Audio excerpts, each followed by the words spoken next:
গত বছর তিস্তার নদী ভাঙনে ডাবগ্রামের লালটং চমকডাঙ্গি গ্রাম পুরোপুরি নিশ্চিহ্ন হয়ে যায়। মুখ্যমন্ত্রীর হস্তক্ষেপে ঘরহারা 131টি পরিবারকে মাজুয়া বস্তিতে পুনর্বাসনের ব্যবস্থা করা হয়। সম্প্রতি মুখ্যমন্ত্রী তাদের হাতে জমির পাট্টা তুলে দেন ও নতুন গ্রামের নাম দেন তিস্তাপল্লী। সোমবার শিলিগুড়ির মেয়র গৌতম দেব গিয়ে পরিদর্শন করেন এলাকা। দ্রুত বাংলার বাড়ি প্রকল্পে ঘর তৈরির আশ্বাস দিয়েছেন তিনি। আগামী মাসেই প্রকল্পের প্রথম কিস্তির টাকা দেওয়া হবে। মুখ্যমন্ত্রী ও রাজ্য সরকারের তৎপরতায় খুশি পরিবারগুলি।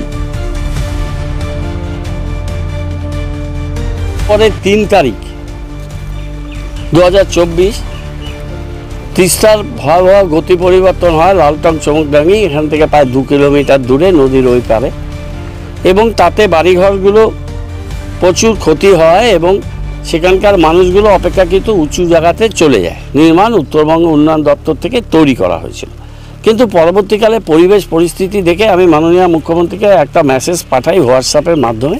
তাতে তাকে বলি আমি যে দিদি, এইভাবে এখানকার প্রায় 131টি পরিবার, এরা অনেক পুরনো জনজাতি গোষ্ঠী, এরা বেশিরভাগই শিডিউল ট্রাইব সম্প্রদায়ভুক্ত, সেখান থেকে করতে হবে। এই মেসেজের উপরে ভিত্তি করে